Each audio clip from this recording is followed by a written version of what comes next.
রাজকুমারের ভাবি স্ত্রী রানী তরুলতা।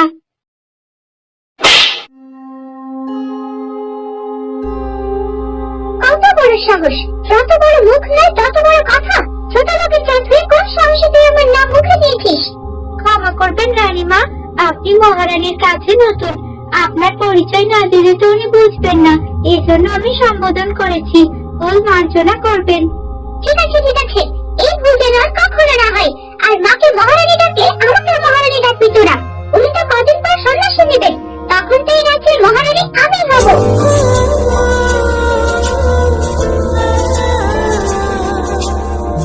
মা তরুলতা, তুমি আমার কাছে এসে বসো মা।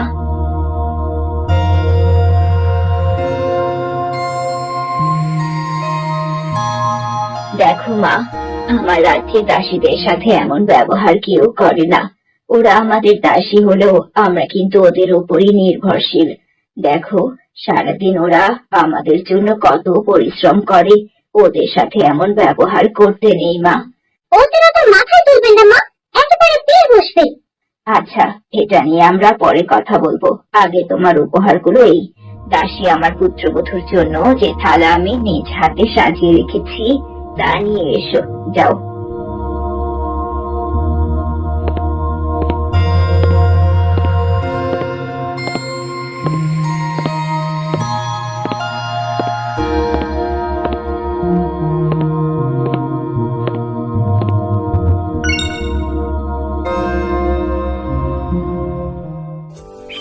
কি হচ্ছে বলো তো পঙ্খিরাজ? তুমিও তো তরুলতাকে দেখেছো, ওর স্বভাব তো এমন নয়। তাহলে এখানে এসে ও এমন করছে কেন? আমিও কিছু বুঝতে পারছি না মিহির।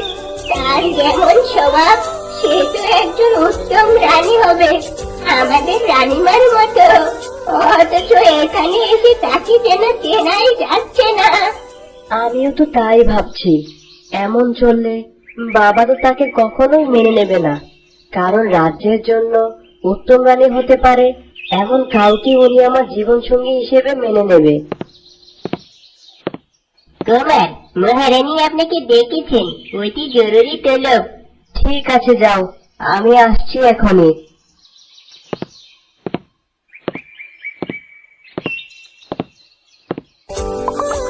রানীমা, আপনি তরুলতার জন্য কি এখন তাহলে অমৃত প্রয়োগ করবেন? হ্যাঁ দাসী, এই অমৃতের দ্বারা আমি ওকে মানুষ রূপে তো ফিরিয়ে আনতে পারবো না, তবে ওর প্রাণ বাঁচানোর শেষ চেষ্টা আমি করব। যে রূপেই হোক, তবু ওর প্রাণটা বাঁচুক রানীমা।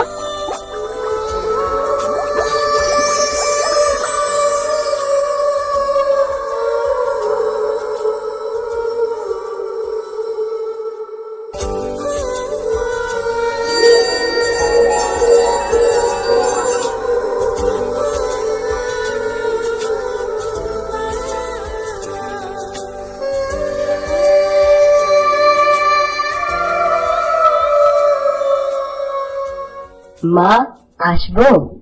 আমার ঘরে আসতে কি তোর অনুমতি লাগবে বাবা? দাসী, তোমরা সকলে বাইরে যাও, আমার ছেলের সাথে আমি একান্তে কথা বলবো কিছুক্ষণ।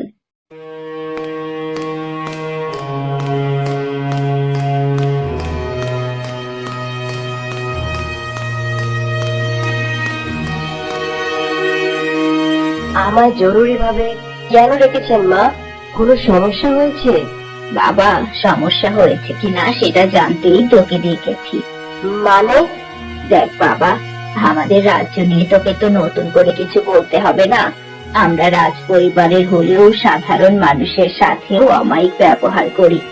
আর এই কারণে এই রাজ্যের সব প্রজা তোর বাবাকে আর আমাদের পরিবারকে খুব ভালোবাসে। কিন্তু তরুলতার দাসীদের প্রতি ব্যবহার নিয়ে আমি শঙ্কিত। সে আমাদের পরিবারের মান রাখতে পারবে তো? সে আমার সামনেই এক দাসীকে মেরেছে। এমন তো এখানে কখনো হয়নি। বিষয়টা নিয়ে আমিও ভাবছি মা। রাজদরবারেও সে এমনই ব্যবহার করেছে। আমি দ্বিধায় পড়ে গেছি মা। ওর স্বভাব ফুলের মতো কোমল, সে এমন কঠোর কেন হলো আমি নিজেও বুঝতে পারছি না। তবে তুমি চিন্তা করো না, আমি ওকে সব বুঝিয়ে বলবো। আর তুমিও একটু ওকে শিখিয়ে নিও মা। ঠিক আছে বাবা, তুই এখন রাজকার্যে যা। সন্ধ্যার পর আমি আর তোর বাবা মিলে তোদের সাথে কিছুক্ষণ সময় কাটাবো। তরুলতাকে নিয়ে বাগানে চলে আসিস। ঠিক আছে মা।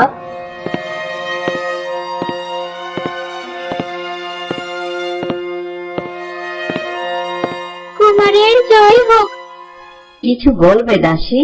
রাজকুমার, অপরাধ ক্ষমা করবেন, কিন্তু মহারানী আমাদের মা, তার অপমান সহ্য করতে পারি না আমরা, তাই ছোট মুখে বড় কথা বলছি। কি? আমার মাকে অপমান? কি করেছে? সব বড় আমাকে। আমি জানতাম মহারানীর মতো নরম মানুষ আপনাকে কিচ্ছুটি বলবে না। আপনার হবু স্ত্রী রানী তরুলতা আমাদের মহারানীকে অপমান করেছেন। তিনি বলছেন মহারানী আর কিছুদিন পরেই তো সন্ন্যাস নেবেন, এই সব কিছু হবে তারা, তাই মহারানী যেন কাউকে অত প্রশ্রয় না দেন। বিষয়টা আমাকে জানিয়ে খুব ভালো করেছো। তুমি এখন এসো।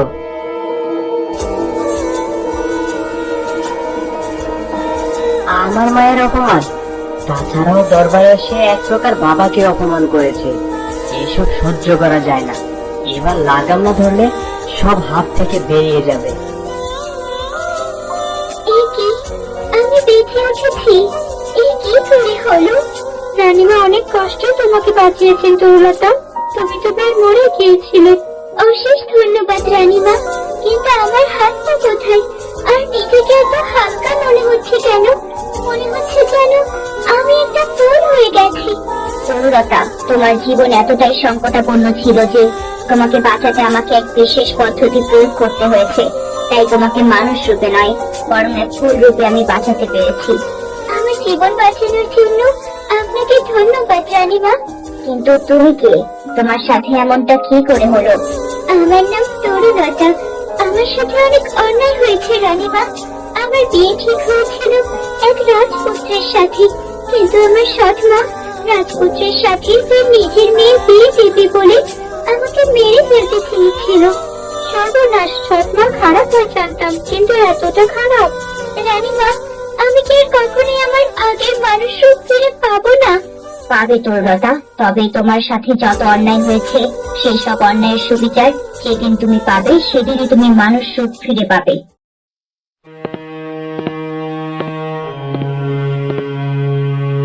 তুমি এসব কি শুরু করেছো তরুলতা? আমি আবার কি করলাম কুমার? দরবারে যা করেছো তা নিয়ে কি তোমার একটু অনুশোচনা নেই? তারপরে আবার মায়ের সাথে খারাপ ব্যবহার করেছো।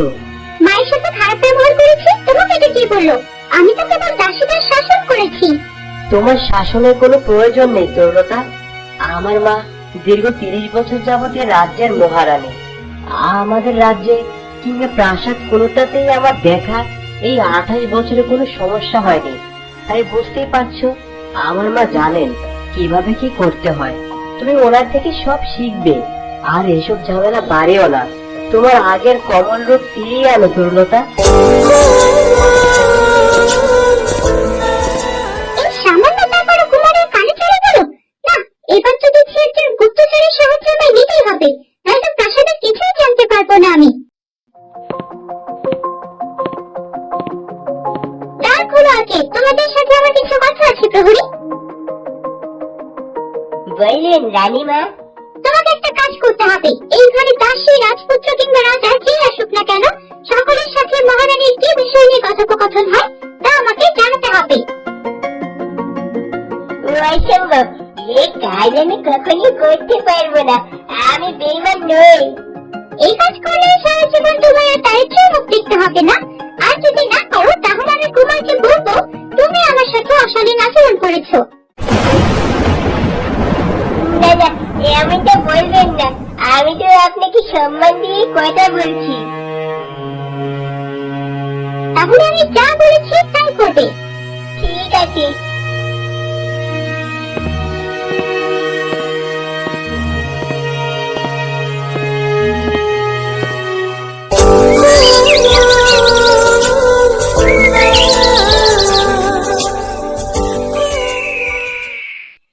তা মা তরুলতা, কেমন লাগছে তোমার আমাদের রাজ্যে এসে? বলো মা, আজ সারাদিন কেমন কাটলো? আমরা তো সারাদিন রাজ্যের বিভিন্ন সমস্যা নিয়ে থাকি, তোমার সাথে সেভাবে কথাও হয়নি। আর মিহির যে তোমাকে আজই নিয়ে আসবে সেটা তো আগে বলেনি।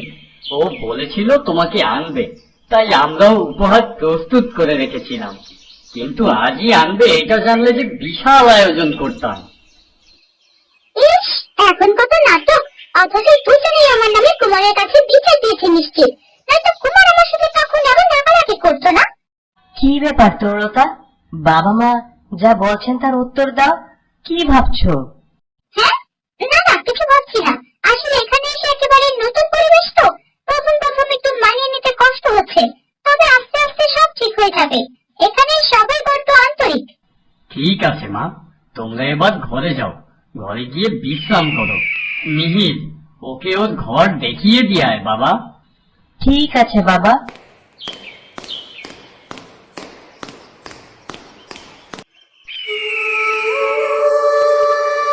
আমার সুবিচার দেবে এমন কেউ পৃথিবীতে নেই রানীমা। নিশ্চয়ই তুমি সুবিচার পাবে তরুলতা। রাজকুমার তো তোমায় ভালোবাসে, সে নিশ্চয়ই তোমাকে না পেয়ে খুঁজবে, আর সে সামনে এলেই তুমি সুবিচার পাবে। এই ফুল রূপে সে তো আমায় দেখলেও চিনবে না। সত্যিকারের ভালোবাসার মানুষকে দেখলেই চিনতে পারবে রাজকুমার। আর তুমি তো কথা বলতেই পারো, তুমি তাকে ডাকলে সে ঠিক বুঝবে। হয়তো কখনো হবে। আমি এখন কোথায় যাব রানীমা? যেখানে তোমাকে মেরে ফেলে দেওয়া হয়েছিল, এখন তুমি সেখানেই পদ্ম ফুল হয়ে ফুটে থাকবে। ঠিক আছে রানীমা, আমি তবে আসি। দাসীমা, ধন্যবাদ তোমায় আমার এখানে এনে আমার প্রাণে বাঁচানোর জন্য। আহারে, তুমি সুবিচার পাও এই আশাই করি মা।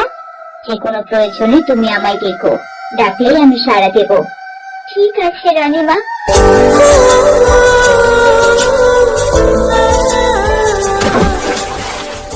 আমি কি কখনো ন্যায় বিচার পাবো? কি করবে আমার সাথে নাই? কেউ তো জানেই না আমার এই দুর্দশা। ছোটবেলা থেকে কষ্ট করতে করতে একটু সুখের মুখ দেখলাম, সেই সুখ সইল না। আমার কপালে কি সারা জীবন দুঃখই থাকবে? এমন ফুল হয়ে কি বেঁচে থাকতে হবে আমায়? না তরুলতা, তুমি সেদিনও ফিরবে।